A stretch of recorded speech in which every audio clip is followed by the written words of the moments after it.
صلی اللہ تعالیٰ علیہ وآلہ وسلم نے نا ارشاد فرمایا، ایسا نہیں ہے کہ کوئی بندہ کمزور ہے تو وہ ناپسندیدہ ہے، یہ نہیں فرمایا کہ جو بزدل ہے تو وہ بڑا کوئی کٹا ہوا آدمی ہے، لیکن حضور فرماتے ہیں، صحیح مسلم میں حدیث موجود ہے، حضور فرمانے لگے طاقتور مسلمان نا اللہ کی نظر میں بزدل مسلمان سے زیادہ پیارا ہے۔ طاقتور ہے نا، اس کی شان زیادہ ہے، یہ جو با ہمت ہے، با حوصلہ ہے، جس کے اعصاب مضبوط ہیں، یہ رب کریم کی بارگاہ میں باوقار ہے، اللہ کے حضور اس کی قدر ہے۔ اور حضور علیہ الصلوۃ والسلام صحابہ کو دعائیں سکھایا کرتے تھے، اور تعلیم امت کے لیے خود بھی حضور وہ دعا فرمایا کرتے تھے، کہتے تھے اے اللہ بزدلی سے بچا، کنجوسی سے بچا، اے اللہ اس بڑھاپے سے بچا جو انسان کو بڑا پریشان کر دے۔ حضور دعائیں مانگا کرتے تھے۔ دیکھیں بیمار انسان ہو جاتا ہے، اگر وہ سوچے نا رب کی طرف سے، تو پھر بیماری کا لوگ بڑا مزہ لیتے ہیں، کیونکہ جب بندہ بیمار ہوتا ہے تو نفسانی خواہشات ساری ختم ہو جاتی ہیں۔ اور میں اکثر دوستوں سے کہتا ہوں کہ بعض چیزیں ایسی ہیں جو وجد میں لے آتی ہیں بندے کو، اگر وہ غور کرے تو۔ آپ یہ حدیث پاک سنیں، حضور علیہ السلام نے فرمایا بیمار کے ساتھ ضد نہ کرو کہ ضرور کھا، ضد نہ کرو، اس لیے کہ اللہ اسے کھلا بھی دیتا ہے، پلا بھی دیتا ہے۔ اب جب کسی کو پتہ چلے کہ میں بیمار ہوں تو رب مجھے کھلا پلا رہا ہے، تو مجھے بتائیے بیماری کتنی پیاری لگے گی، بیماری میں کتنا سرور آئے گا۔ پھر تو انسان ہمیشہ چاہے گا کہ مجھے وہ چیزیں ملے جو مجھے اللہ تبارک و تعالیٰ کی بارگاہ کے قریب کر دیں۔ دوسری بات یہ ہے کہ میدان میں جب انسان اترتا ہے نا، تو اسے ایک بات اپنے ذہن میں رکھنی چاہیے کہ جیت اور ہار یہ اللہ تعالیٰ کے دست قدرت میں ہے، لیکن جب وہ لڑے تو جیتنے کے لیے لڑے۔ ہمارے ہاں نا بہت سارے لوگ لڑنے سے پہلے ہی ہارے ہوئے ہوتے ہیں، میدان میں نکلنے سے پہلے ہی وہ کمزور باتیں کر رہے ہوتے ہیں، ابھی سفر شروع نہیں ہوتا، وہ کہہ دیتے ہیں نہیں جناب آپ کی بات تو ٹھیک ہے پر کیسے ہوگا، کیوں کر ہوگا، لوگ تو آج کل چلتے ہی نہیں، بڑے مسئلے خراب ہیں۔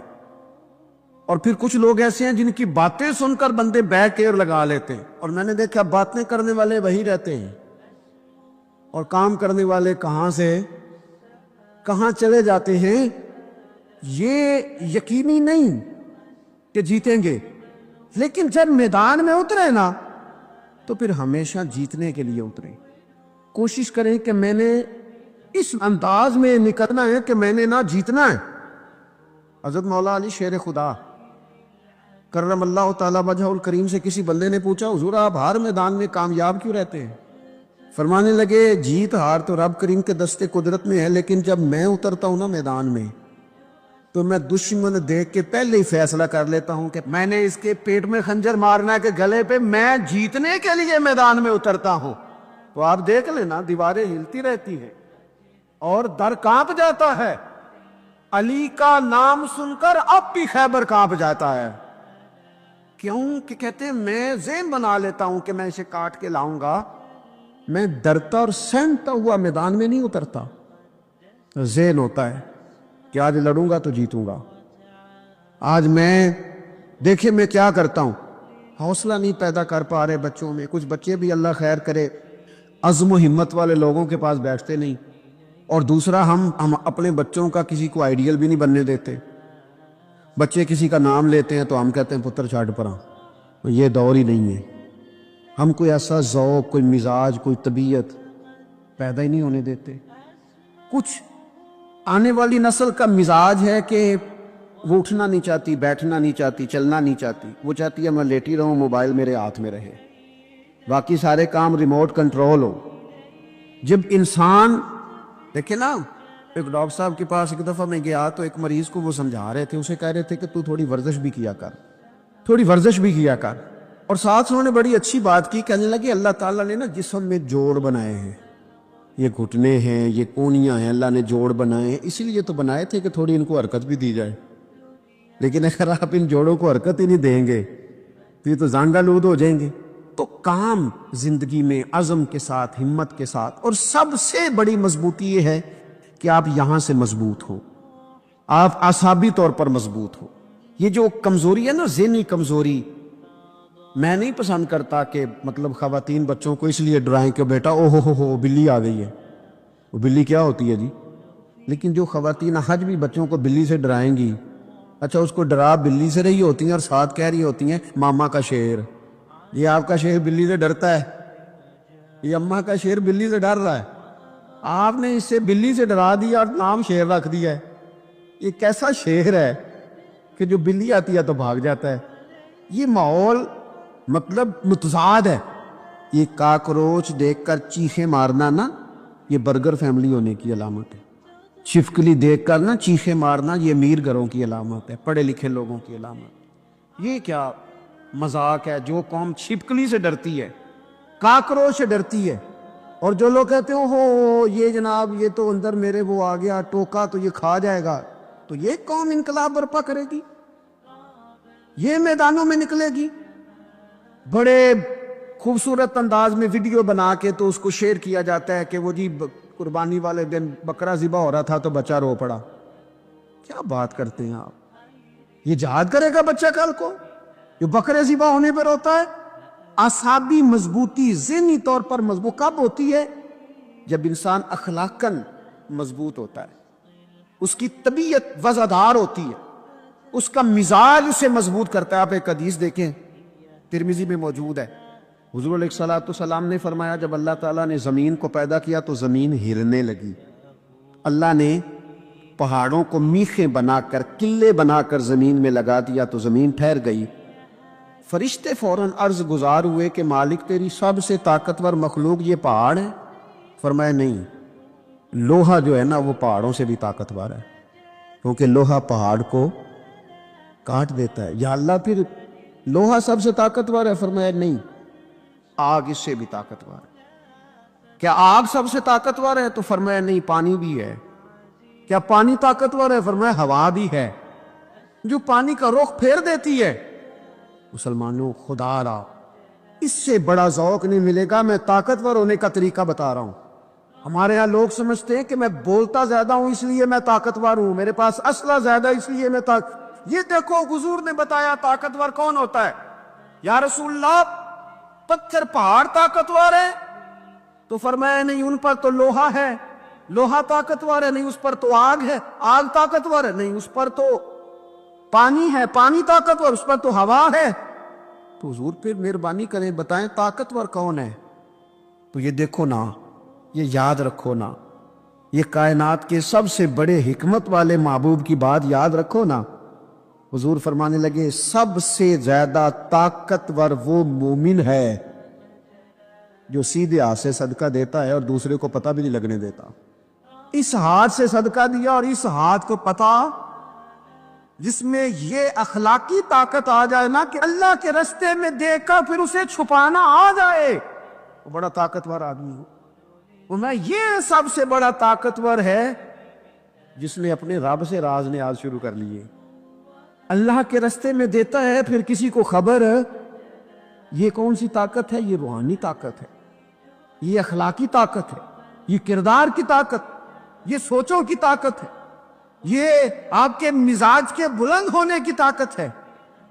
لیکن اگر مسجد میں ٹائلیں لگوا کر بھی ایک ٹائل پہ نام لکھوا لیا ہے، اگر کہیں تعاون کر کے بھی کہا میرا ذکر کرو، کوئی خدمت کر کے کہا میرا نام لو، پھر آپ کمزور ہیں، پھر آپ طاقتور نہیں ہیں، پھر آپ نے بزدلوں جیسا کام کیا، پھر آپ نے وہ رنگ اختیار کیا ہے جو شاید آپ کو ذہنی طور پر بڑی کوفت میں مبتلا کر دے. تو اعصابی طاقت، اعصابی قوت. آپ دیکھیں حضرت صدیق اکبر رضی اللہ تعالیٰ عنہ، حضور نے تربیت کی تھی نا. میں ذمہ داری سے کہتا ہوں کہ تعصب کی اینک نہ کسی نے پہنی ہو، ورنہ کائنات میں عشق کی داستان ختم ہو جاتی ہے جناب صدیق اکبر پر. جو پیار انہوں نے مدینے والے محبوب سے کیا ہے کوئی کر ہی نہیں سکتا. اور ہر وقت کی جدائی، ہر وقت کی، یعنی بیٹھے بیٹھے نا حضور کے وصال کے بعد بیٹھے بیٹھے حضرت صدیق اکبر اٹھ کے نا تو ایک رستے پہ چلنا شروع ہو گئے. کسی نے پوچھا ابو بکر کہاں جا رہے ہو؟ کہنے لگے یار ایک دن نا محبوب 2-3 دن کے لیے کہیں گئے تھے، اس رستے واپس آئے تھے جنہاں دے دل بر جانی وچھڑن کون روے پھر تھوڑا، یہ سب روگاں دا روگ محمد جس دا نام وچھوڑا۔ پریشان ہوں تو دل کر رہا ہے پتہ نہیں یہاں سے آ نہ جائیں، اتنا زیادہ محبوب کی غلامی اور نبی پاک کی محبت کا ذوق، لیکن اعصابی طور پر مضبوط کتنے تھے؟ حضور کے وصال کے بعد جس بندے نے اپنے پروں کے نیچے پوری امت کو سنبھال لیا ہے نا، اس کا نام بھی ابو بکر صدیق ہی ہے۔ ایسے ایسے سنبھال لیا، سنبھال، دکھ سب سے زیادہ لیکن سنبھالا۔ کوئی زکوٰۃ کا منکر پیدا ہو رہا ہے، کوئی ختم نبوت پہ حملہ کر رہا ہے، کوئی کچھ ہو رہا ہے، کوئی کچھ ہو رہا ہے، ابو بکر صدیق نے فرمایا سارے لشکر روانہ کرو، جہاں جہاں حضور نے فرمایا تھا جہاد کرو۔ فرمایا جو ایک رسی بھی زکوٰۃ کی نہیں دے گا وصول کریں گے۔ لوگوں نے کہا حضور حالات بڑے اور طرح کے ہیں، کیسے کام چلے گا؟ حضرت عمر جیسے دلیر بندے بھی کہنے لگے جناب یہ نظام کیسے چلے گا؟ تو ابو بکر صدیق فرمانے لگے عمر تجھے تیری ماں روئے، تو بڑے مضبوط مزاج کا تھا، یہ مجھے کیا پیغام دے رہا ہے؟ فرمایا عمر یاد رکھ اگر میں مدینہ منورہ میں اکیلا بھی رہ گیا اور جنگل کے درندے میرا آ کے گوشت بھی نوچ کے لے گئے تو پھر بھی میں ان اصولوں پر کھڑا رہوں گا جن اصولوں پر مدینے والے رسول نے مجھے کھڑا کیا ہے۔ ذرا گنجائش نہیں، ہم یہاں سے مضبوط لوگ ہیں، یہاں سے ذہنی بلندی، ذہنی پختگی، یہ حسن ہے زندگی کا۔ یہ کیا بات ہوئی؟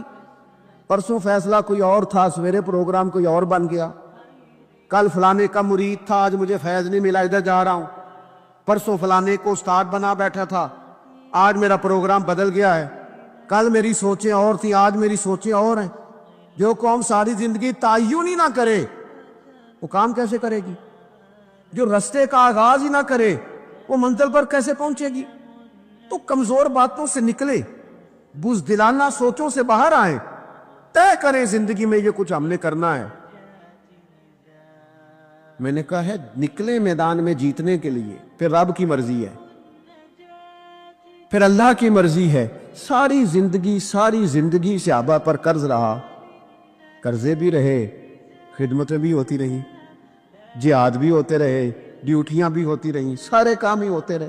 ہمارا یہ مزاج ہے ایک دو کھا گیا ہے ساری خوشیاں ہی گئیں، بس سارا کچھ ختم کر بیٹھتے ہیں۔ تو تھوڑی سی نا مضبوط دیکھیں۔ اچھا یہ حضرت ابو بکر کا حال ہے تو جناب عمر کی کیفیت کیا ہے؟ کلمہ پڑھتے ہی حضرت عمر نے فرمایا یا رسول اللہ جب آپ سچے، قرآن سچا، اسلام سچا، تو چھپ کے نماز پڑھنے کا کیا مطلب ہے؟ فرمایا ابھی تعداد ہی کوئی نہیں، 40 تو مسلمان ہیں۔ عرض کی حضور مہربانی کریں نا آپ صرف اجازت دیں، 20 لوگوں کی صفیں بنا دی گئیں، ایک صف کے آگے حضرت عمر ہیں، ایک صف کے آگے حضرت امیر حمزہ ہیں۔ جناب عمر کہنے لگے چونکہ آپ اللہ کے رسول ہیں تو لہذا نماز بھی آج اللہ کے گھر میں پڑھی جائے گی۔ تو حضرت عمر بیت اللہ شریف کے بیچ کھڑے ہو کے نعرہ لگاتے ہیں، فرماتے ہیں میں عمر ہوں، تم مجھے بھی جانتے ہو، میرے باپ کو بھی جانتے ہو، تم میرا قبیلہ بھی جانتے ہو، میں نے پڑھ لیا ہے محبوب کا کلمہ۔ اب جس نے بچے یتیم کرانے ہو اور اپنی بیوی بیوہ کرانی ہو وہ آئے اور مجھے روکے۔ یہ محبوب اللہ کے ہیں اور گھر بھی اللہ کا ہے تو نماز بھی آج اللہ کے گھر میں پڑھی جائے گی۔ جب تک انسان یہاں سے طاقتور نہیں ہوتا، پھر بات آئی سیدنا عثمان غنی کی، میں پہلا وہاں اونا رنداں تو جن نے کھلی بغاوت کیتی ہے، پورا قبیلہ اور طرف ہے، عثمان تیرے گھر میں مال ہے، دولت ہے، وزاداری ہے، لوگ سارے کیا کریں گے؟ والد مخالف، چچا مخالف، حضرت عثمان غنی جیسے آدمی کو پکڑ کے باندھ دیا گیا گھر میں۔ تو عثمان غنی کہنے لگے میں ان بزدلوں میں سے نہیں ہوں جو محبت بھی کریں اور اظہار بھی نہ کر سکیں، جو دعویٰ بھی کریں اور پھر ان کے اندر طاقت اظہار بھی نہ ہو۔ فرمایا تم جتنا باندھ سکتے ہو باندھ لو، تم اپنی دولتیں، حکومتیں اور اپنا جاہ و جلال سنبھال کے رکھو، ہم نے تو غلامی کا فیصلہ کر لیا ہے۔ اور پھر کی غلامی انہوں نے۔ اور جہاں تک بات ہے شیر خدا حضرت علی المرتضیٰ کی، حضرت علی المرتضیٰ شیر خدا کا تو یہ حال تھا کہ ساری زندگی میدان میں رہے۔ ایک دن حضور نے صرف فرمایا کہ آج آپ کو نہیں لے کے جانا، آپ تھوڑا نا میرے نائب بن کر، حضور کسی نہ کسی کو نائب بنا کے مدینے میں چھوڑ کے ایک دن صرف کہاں نہیں لے کے جانا. تو حضرت مولا علی رونے لگے، کہنے لگے حضور میں بچوں کے بیچ رہوں، عورتوں کے بیچ رہوں، میری تلوار کو زنگ لگ جائے گا. حضور مجھے تو گھوڑے پہ بیٹھنا پسند ہے. اچھا میں آپ کو ایک اور بات بھی عرض کروں، پہلے بھی میں نے کہا تھا پھر کہتا ہوں، کچھ لوگ پڑھے لکھے ہوتے ہیں بہادر نہیں ہوتے. حضرت علی کے علم کا بھی کمال عروج پہ اور بہادری بھی پورے عروج پہ. زندگی نا بہادر لوگوں کی ہوتی ہے. یہ شہاب الدین غوری لیٹے ہیں یہاں سوابا میں، تو کسی نے پوچھا ان سے کہ یار آپ کہاں رہتے ہیں؟ کہنے لگے میں گھوڑے کی پشت پہ ہوتا ہوں، ہمارے بچے بڑی سونی فوٹو بناتے ہیں. ان سے پوچھیں آج کل آپ کیا کرتے ہیں؟ تو کہتے ہیں موبائل چلاتے ہیں. آپ کیا کرتے ہیں؟ فوٹو کھینچتے ہیں.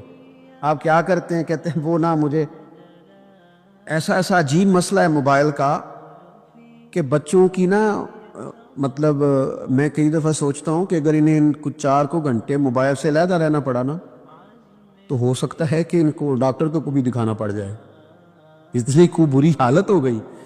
مجھے ڈھیر سارے دوست کہتے ہیں جی آپ ٹیلی فون پہ ملتے نہیں. میں نے کہا میں پہلے ملا کرتا تھا جب تک لوگوں کی جیب میں موبائل تھا، جب سے لوگوں نے ہاتھ میں پکڑ لیا نا تو پھر تو ایک دن میں 100 نمبر ملتا ہے، تو پھر آپ کیسے موبائل پہ رہیں گے؟ پھر تو ایک ہی کام ہے، یا فون سنیں گے یا کوئی اور کام کریں گے. تو تھوڑی سی ہمت والی زندگی گزاریں. بزدلانہ باتیں، کمزور باتیں ہمارے بچوں کو بھی کمزور کر دیں گی. یہ کچھ نہیں کر سکیں گے. حضرت سیدنا عبداللہ بن زبیر رضی اللہ تعالیٰ عنہ یہ مدینہ منورہ میں پیدا ہونے والے سب سے پہلے بچے ہیں.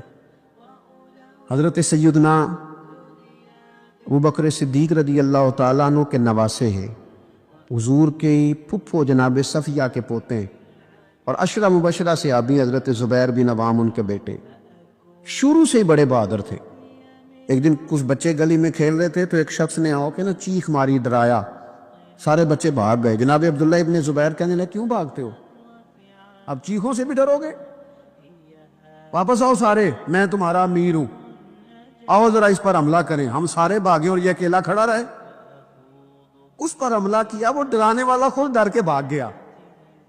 تھوڑا سا نا مزاج، ذہن، طبیعت دیکھیں نا، بدتمیزی اور چیز کا نام ہے لیکن گفتگو کا مضبوط ہونا یہ اور چیز کا نام ہے.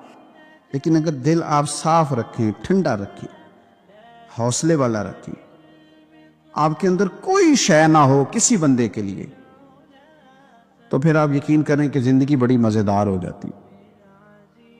پھر آپ کو سکون ملتا ہے. پھر آپ نماز بھی تسلی والی پڑھیں گے، لوگوں سے ملیں گے تو انہیں اپنا سمجھ کے ملیں گے، کیونکہ اندر شے ہی کوئی نہیں جب تو. اور جب آپ رات کو سوئیں گے تو پھر بھی رب کریم قرار والی نیند عطا فرمائے گا. لیکن جب وہ تلخیاں، وہ بوجھ، کل فلانے نے یہ کہا تھا تو آج سارا دن منصوبہ بندی کی کہ تگڑا جواب کیسے دینا ہے، کل ایک نے اینٹ پھینکی تھی تو آج پتھر جمع کر کے رکھے ہیں کہ مجھے موقع ملے گا تو میں نے برسانے ہیں، تو پھر تو آپ اس کام لگے ہوئے ہیں، پھر تو جان چھوٹے گی نہیں. اس کا کوئی حد بندہ ہی نہیں. ہر شعبے کے اندر کچھ لوگ اعلیٰ ہوتے ہیں، کچھ افضل ہوتے ہیں. مجھ سے آپ پوچھیں گے کسی بڑے آدمی کا نام بتائیں تو میں نے تاجر کا تو نہیں نہ بتانا. میں انشاءاللہ تعالیٰ آپ کو بتاؤں گا کہ فلاں بندہ اللہ کا بہت بڑا نیک آدمی ہے. میں بتاؤں گا فلاں بندہ بڑا زبردست حدیث پر نظر رکھنے والا عالم ہے. میں تو اپنے شعبے کے تعلق سے بات کروں گا کہ فلاں آدمی زبردست مفتی ہے. اپنے شعبے سے آپ پوچھ لیں کسی تاجر سے کہ آپ کسی بڑے آدمی کا نام بتائیں تو اس نے عالم کا تھوڑی بتانا ہے. وہ کہے گا فلاں آدمی جو ہے اس کا کاروباری معیار بھی اچھا ہے، سٹیٹس بھی اچھا ہے، امپورٹ ایکسپورٹ میں بھی بڑا تجربہ ہے. وہ اپنے رنگ میں بڑے آدمی کا نام بتائے گا. سیاستدانوں سے آپ بات کریں گے، وہ کسی بڑے سیاستدان کا نام بتائیں گے. میرے رسول کریم صلی اللہ تعالی علیہ وسلم سے ایک صحابی نے پوچھا حضور انسان بڑا کون ہوتا ہے؟ انسانوں میں سے بلا افضل کون ہوتا ہے؟ سیاستہ کی حدیث ہے. حضور انسانوں میں سے افضل کون ہوتا ہے؟ انسانوں میں سے. تو نبی پاک صلی اللہ علیہ وسلم نے فرمایا جس کا دل سلامت ہو، زبان سچی ہو، وہ انسانوں میں افضل انسان ہوتا ہے. زبان کا سچا ہو، دل سلامتی والا ہو۔ صحابی نے ہمارے ساتھ بڑی نیکی کی، پوچھ لیا کہ یا رسول اللہ صلی اللہ علیہ وسلم یہ زبان کی سچائی تو سمجھ میں آتی ہے، دل کی سلامتی کیا ہے؟ تو حضور نے فرمایا دل کی سلامتی یہ ہے کہ دل میں تکبر نہ ہو، دل میں حسد نہ ہو، دل میں کینہ نہ ہو، دل میں عداوت نہ ہو، کدورت نہ ہو۔ رب کریم کے بندوں کے بارے میں اس کا دل صاف ہو، زبان سچی ہو، وہ انسانوں میں افضل ترین انسان ہے، وہ ایک بہترین انسان ہے، بہترین۔ بہت سارے لوگ خوشامد اتنی سونی کرتے ہیں، جب بھی بڑی تگڑی ڈالتے ہیں۔ اللہ کرے کہ وہ نہ صرف گلے نہ ملیں، ان کا دل بھی کسی سے مل ہی جائے۔ ساری زندگی انہوں نے تعلقات بنائے ہیں لیکن پیار نہیں بڑھایا۔ تعلقات ان کے ہیں، وہ بتاتے ہیں میرے بڑے تعلقات ہیں، فلانا سے بھی میرا تعلق ہے، فلانا بھی مجھے جانتا ہے، فلانا بھی۔ تعلقات ہونا اور چیز ہے، لیکن روح اور دل کا رشتہ ہونا اور چیز ہے۔ کیونکہ ہم ذاتی طور پہ کسی کو اچھا جانتے ہی نہیں، کسی پہ آج تک دل کھڑا ہی نہیں ہوا، ہمیں کوئی نہ کوئی کمزوری نظر آ جاتی۔ اور کچھ لوگ معاشرے میں پرموٹ کرتے ہیں ان چیزوں کو، بغض کو، عداوت کو۔ ایک بہت بڑے بزرگ ہیں، عالم بھی ہیں، متقی ہیں، نیک ہیں، اللہ والے ہیں۔ تو ایک صاحب مجھے آ کے کہنے لگے کہ انہوں نے آپ کے بارے میں یہ کہا ہے۔ تو میں چونکہ ان کے بارے میں مجھے پتہ ہے کہ بندہ بڑا ٹھیک ہے، تو میں نے اس سے کہا کہ ان کے پاس اتنا ٹائم ہی نہیں ہے کہ وہ مجھے ڈسکس کرے۔ تو چائے پی، کھانا کھا، لیکن تو غلط ڈائریکشن پہ چڑھ گیا ہے۔ وہ بندہ، اس کو مطلب اس کا قد کاٹھی، وہ بڑا آدمی ہے، وہ مجھے کیسے ڈسکس کرے گا؟ سوال ہی نہیں پیدا ہوتا۔ وہ سب چلے گئے۔ 2-4 دن کے بعد مجھے فون کر کے کہنے لگے کہ میں نے بھی بڑا وقت گزار دیا ہے، پر جو جواب آپ نے دیا ہے نا، پچھلی معافی دے دے، آج کے بعد ایسا کام کوئی نہیں کروں گا۔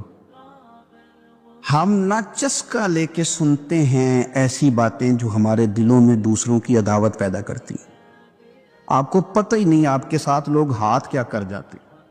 اوئے ہوئے ہوئے، یعنی آپ اس کی بھی بات سنتے ہیں جو آپ کی ماں کے خلاف آپ کے بارے میں بات کر رہا ہے۔ او خدا کے بندو، اس کی بھی سن لیتے ہو جو آپ کے والد کے بارے میں جس نے بات، وہ سن لی آپ نے، یہاں بٹھا لی۔ یعنی قبلہ، کعبہ، شیخ، استاد اور مرشد کے بارے میں جس نے کچا جملہ، آپ نے وہ بھی سن لیا۔ تو پھر تو آپ نے موقع دیا نا میل کو اندر تک، روح تک اترنے کا۔ آپ کو پتہ ہے میرے رسول کریم کا وہ قلب اطہر ہے جس کے بارے میں رب فرماتا ہے کہ نزل علی قلبک، محبوب یہ جو میں نے قرآن پاک نازل کیا، میں نے آپ کے دل پہ نازل کیا ہے۔ اور اللہ فرماتا ہے محبوب آپ کو اللہ نے اپنے فضل سے، فَبِمَا رَحْمَةٍ مِّنَ اللَّهِ لِنْتَ لَهُمْ، اللہ نے فضل کر کے آپ کا دل نرم کر دیا غلاموں کے آگے۔ اور یہ میرے رسول پاک کا قلب اطہر ہے۔ حضور فرماتے ہیں کہ میرے گلے سے لے کر ناف تک حضرت جبریل نے انگلی چلائی اور میرا سینہ کھلا اور اندر سے دل نکالا، اور پھر رب نے جو معرفت کے نور بھیجے تھے وہ اس کے اندر داخل فرمائے۔ آپ میری بات کو سمجھے، اتنا پاکیزہ قلب اطہر، کوئی چیز وہاں جا سکتی ہے؟ کسی شخص کا ڈالا ہوا فتنہ معاذ اللہ کوئی سوچ بھی سکتا ہے وہاں تک جائے گا؟ لیکن آپ پڑھیں ترمذی کے لفظ، قلم ٹوٹ گئے، تربیت ختم ہو گئی ان باتوں پہ۔ اتنی بڑی بات اللہ کے رسول فرمانے لگے، سنو بھائی میرے غلاموں، مجھے کوئی بندہ کسی صحابی کے بارے میں کوئی بری بات نہ پہنچائے۔ حضور آپ کا تو دل صاف ہے، آپ کا تو نور علی نور ہے، اس سے تو قرآن گفتگو کرتا ہے، کوئی پہنچا بھی دے گا تو کیا اثر ہوگا؟ لیکن حضور نے فرمایا وہ دروازہ کھولنا ہی نہیں، جس سے لوگوں کی عداوت دل میں آتی ہے۔ فرمایا کوئی مجھے کسی کے بارے میں کوئی بات نہ پہنچائے، اس لیے کہ میں جب تمہارے سامنے آنا چاہتا ہوں تو کھلے سینے کے ساتھ آنا چاہتا ہوں۔ آپ میری بات کو سمجھیں۔ آپ کہتے ہیں نہیں جی ذرا سناؤ بھلا وہ کیا کہہ رہا تھا، کرنا بات جلدی کرنا، بڑی پریشانی لگ گئی ہے، جلدی بتا۔ تو اب وہ بتائے گا تو اندر میل تو آئے گی۔ لوگ سنتے ہیں، تلاش میں رہتے۔ وہ میری بات نہیں، عارف رومی کی بات ہے، وہ کہتے ہیں مکھیاں 2 قسم کی ہوتی ہیں، ایک جب بھی بیٹھتی ہے پھول پہ بیٹھتی ہے، لیکن پھر جب چھوڑتی ہے تو شہد چھوڑتی ہے، اور ایک جب بھی بیٹھتی ہے کسی گند پہ بیٹھتی ہے، کوئی کمزوری ڈھونڈتی ہے، کوئی غلط بات تلاش کرتی ہے، پھر جب چھوڑتی ہے تو بیماری چھوڑتی ہے۔ آپ ان مکھیوں سے بچیں جو گندگی تلاش کرتی ہیں اور پھر آپ کے دل میں بغض اگاتی ہیں۔ رسول کریم علیہ السلام نے فرمایا خبردار مجھے کوئی بات نہ پہنچانا۔ میں نہیں چاہتا کہ جب کوئی بات پہنچ جاتی ہے تو پھر مجمع میں بندہ نظر ڈالتا ہے تو وہ بندہ چبھتا ہے جس کے بارے میں پتا ہوتا ہے کہ اس نے یہ کہا تھا، یہ کیا تھا۔ تو حضور فرماتے ہیں میں جب تمہارے سامنے جانا چاہتا ہوں تو کھلے دل کے ساتھ جانا چاہتا ہوں۔ تو عداوت پرموٹ ہوتی ہے، باقاعدہ کہانیاں سنائی جاتی ہیں، خبر نامے جاری کیے جاتے ہیں، فٹافٹ جناب تیاری ہوتی ہے، اور میں کہتا ہوں کہ کرنے والے کا اتنا نقصان نہیں، سننے والے بڑے شوق سے سن رہے ہوتے ہیں۔ یہ غلط ہے، یہ اچھے لب و لہجے والے لوگ یہ کام نہیں کرتے۔ میرے رسول پاک صلی اللہ تعالیٰ علیہ وآلہ وسلم صحابہ کرام کو اس بابت بار بار ارشاد فرماتے ہیں۔ ایک دن حضور فرمانے لگے کہ مجھے تم پر ڈر ہے کہ پرانی امتوں کی بیماری کہیں تمہارے اندر بھی سرایت نہ کر جائے۔ یا رسول اللہ صلی اللہ تعالیٰ علیہ وسلم، ایسی کون سی چیز ہے جس سے آپ کو بھی ڈر ہے، اور وہ کون سی بیماری ہے؟ بعض لوگوں نے یہ شاید سمجھا کہ وہ کوئی طاعون کا یا کوئی اور گہرا مرض ہے۔ حضور فرمانے لگے نہیں، پرانی امتوں میں نا بیماری تھی تکبر کی، حسد کی، بغض کی، عداوت کی، دل ایک دوسرے کے بارے میں سخت ہو گئے تھے۔ آپ کبھی پڑھے نا بنی اسرائیل والوں کو، فرعون کی فوجیں پیچھے لگی ہوئی ہیں، آگے دریا آ گیا ہے، جناب موسیٰ علیہ السلام حکم دے رہے ہیں کہ رب نے رستہ بنا دیا نکلو، لیکن ان کا اعلان ہے کہ چونکہ ہم اگرچہ آپ کے ماننے والے ہیں، اگرچہ سارے فرعون کو دشمن جانتے ہیں، پر 12 قبیلے ہیں، آپس میں چونکہ ہماری لڑائی ہے، ایک رستے سے نہیں گزریں گے، ہمیں 12 رستے چاہیے۔ شدید پیاس لگی ہے، اور ان سے کہا گیا کہ ڈنڈا ماریں گے جناب موسیٰ علیہ السلام پتھر پہ، اللہ وہاں سے چشمے نکالے گا، پی لو۔ انہوں نے کہا ایک نہیں پئیں گے، 12 قبیلے ہیں، چونکہ ہمارا اختلاف ہے ایک سے پانی نہیں پی سکتے، ہمیں 12 الگ الگ چاہیے۔ حضور فرمانے لگے وہ جو پرانی امتوں میں عداوتوں کی بیماری تھی، مجھے ڈر لگتا ہے وہ تمہارے بیچ نہ آ جائے۔ او یارو، اتنی سخت عداوتیں، اتنا گھٹن، اتنی ہماری طبیعتیں ایک دوسرے کے بارے میں سخت۔ آپ کبھی لوگوں کا لب و لہجہ محسوس کریں، جب وہ کسی کے خلاف گفتگو کر رہے ہوتے ہیں تو ایسے محسوس ہوتا ہے کہ وہ تو شخص شاید مار دینا چاہیے، اتنا برا ہے۔ تھوڑی سی اختلاف رائے کو اتنی شدت کی عداوت بنا لینا، اتنا برا۔ کئی اللہ والے چھپ گئے، بہت سارے رب کریم کے بندے تھے جو دنیا چھوڑ کے کونوں میں لگ گئے، انہوں نے کہا وہ نہیں گزارا ہوتا ہو بھائی، نہ خوفناک۔ میں کسی کمزور آدمی کی بات نہیں کرنے لگا، ایک دلیر آدمی، حسباً نسباً اخلاقاً مروتاً، ہر تعلق سے شانوں والے، حضرت امام جعفر صادق رضی اللہ تعالیٰ عنہ، اتنے بڑے آدمی۔ امام اعظم ابو حنیفہ جیسے لوگ کہتے ہیں کہ اگر 2 سال امام جعفر صادق کے پاس نہ رہتا تو ابو حنیفہ ہلاک ہو جاتا۔ امام جعفر صادق تربیت جب کی تو کن کی؟ امام اعظم کی، حضرت داؤد طائی کی، جناب سفیان ثوری کی۔ پر شاہ فرید الدین عطار فرماتے ہیں آخری عمر میں حضرت جعفر صادق، امام جعفر صادق نہ حجرے میں بند ہو گئے تھے، باہر نہیں آتے تھے، بس اسی کسے دیکھو جی نیچے لگ گئے کہ نہ کوئی ساڈا دردی حجرے میں۔ ایک دن حضرت سفیان ثوری نے منت کی آ کے ان کے بچوں کی، خدام کی، کہا حضرت سے کہو میں پرانا نوکر ہوں، مجھے تھوڑی زیارت کا موقع مل جائے، میری تو آنکھیں ترس گئی، کرم نوازی ہو جائے۔ تو حضرت کو جا کے عرض کی کہ سفیان ثوری منت کر رہے ہیں، آپ نے اجازت دے دی۔ حضرت سفیان ثوری اندر گئے تو درد سے کہا حضور آپ تو 2 جملے کہتے تھے تو دل بدل جاتے تھے، کتنے لوگ منتظر ہیں آپ کے کلمات طیبات کے لیے، زیارت مقدسہ کے لیے، اور آپ یوں گوشہ نشین ہو گئے۔ تو جگر گوشہ رسول، نواسہ رسول، امام جعفر صادق آنکھوں میں آنسو آ گئے، کہنے لگے سفیان تمہیں کیا بتاؤں، لوگوں کے لفظوں میں بڑا پیار ہے پر دلوں میں وفا کوئی نہیں، اور بے قدراں کچھ قدر نہیں کیتی خوب تسلی ہو، اے دنیا دار پجاری زرد کتیاں دے گل ٹلی ہو، قدر نہیں کی لوگوں نے۔ میں اب میں اپنا آخری وقت اپنے رب رسول کے ساتھ حدیث موجود ہے، حضور فرمانے لگے لفظوں میں بڑی وفا ہے، طاقتور دلوں میں ان کے وفا اللہ کی نظر میں بزدل مسلمان سے زیادہ پیارا ہے۔ جیسے لوگ طاقتور ہے نا، ہم اپنے رویوں سے اگر ان چیزوں کو نکالیں گے، دلوں کو صاف کریں گے تو بڑے بڑے جس کے اعصاب مضبوط جن سے ہمارا رشتہ قائم ہے، یہ رب کریم کی بارگاہ میں باوقار ہے، حسد کی اللہ کے حضور اس کی قدر ہے، جس طرح تپ رہی ہیں یہ تپتی رہیں، صحابہ کو دعائیں سکھایا لوگ ہیں جو منظر سے ہٹ جاتے اور تعلیم امت کے لیے خود بھی حضور وہ دعا فرمایا کرتے تھے، کہتے تھے اے اللہ کریم کا بندہ صاف دل ہوتا ہے، بزدلی سے بچا، وہ حسد بغض عداوت کا مقابلہ نہیں کرتا، اے اللہ اس بڑھاپے سے بچا جو انسان کو بڑا پریشان اس لیے کہ اللہ کے بندے تلوار کے ساتھ، تو میں بڑی بات کرنے لگا ہوں اگر آپ کی سمجھ میں بیمار انسان ہو جاتا ہے، اگر وہ سوچے نا رب کی طرف سے تو لڑائی کر لیتے ہیں، تو پھر بیماری کا لوگ بڑا مزہ لیتے ہیں، منافق کے نفاق جب بندہ بیمار ہوتا ہے تو نفسانی خواہشات ساری ختم ہو جاتی ہیں، وہ اس جگہ پہ آ کے سازش کریں جہاں چھوٹے لوگ بات چیزیں ایسی ہیں جو وجد میں نہیں آتی ہیں بندے کو اگر وہ غور کرے تو نکتہ چی ہے کہیں آپ یہ حدیث پاک سنیں،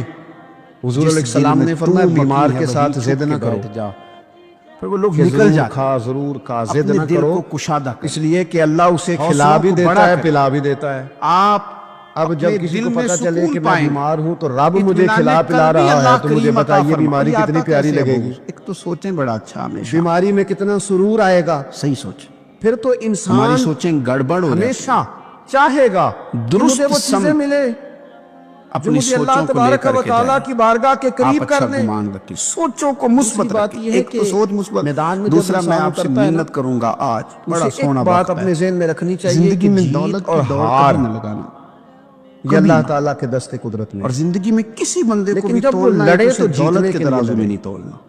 ہمارے یہاں نا بہت سارے لوگ لڑنے سے پہلے ہی عداوت ختم ہی نہیں ہوگی، میدان میں نکلنے سے پہلے ہی وہ کمزور باتیں کر رہے ہوتے ہیں، ابھی سفر شروع نہیں ہوتا، مار دیا تو بڑا دنیا کو کہہ دیتے ہیں نہیں جناب آپ کی بات تو ٹھیک ہے پر کیسے ہوگا، حوصلہ مند ہوگا، لوگ تو آج کل چلتے ہی نہیں، بڑے مسئلے خراب ہیں، کاٹ کے رکھ دوں گا کسی کی۔ اور پھر کچھ لوگ ایسے ہیں جن کی باتیں سن کر بندے بیک ایئر لگا لیتے ہیں، اور اس کی ماں نے بھی باتیں کرنے والے نہیں رہتے ہیں، میری بات اور کام کرنے والے کہاں سے سوال ہی نہیں کہاں چلے جاتے ہیں، پھر دولت یہ یقینی نہیں کہ جیتیں گے، وہی بڑا بھائی لیکن جب میدان میں اترے نا تان کے کھڑا ہو گیا، پھر ہمیشہ والا پلاٹ دے ورنہ گولی مارنے لگا۔ کوشش کریں کہ میں نے اس انداز میں نکلنا ہے کہ میں نے نہ جیتنا ہے۔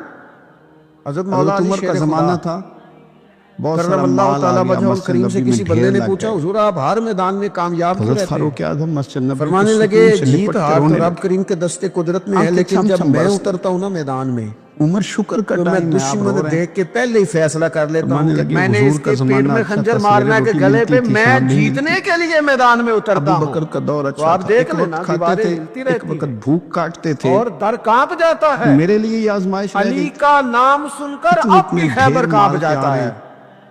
آپ فرمانے لگے تمہیں نہیں پتا جہاں مال آتا ہے وہاں عداوت بھی آتی ہے، میں ڈرتا اور سہمتا ہوا میدان میں نہیں اترتا، اترے ذہن ہوتا ہے لوگ لڑیں گے کہ آج لڑوں گا تو جیتوں گا، آج میں رشتے بنائیں، دیکھیں میں کیا کرتا ہوں، اب لوگ نہیں پیدا کر پا رہے بچوں میں، کچھ بچے بھی اللہ خیر کرے عزم و ہمت والے لوگوں کے پاس بیٹھتے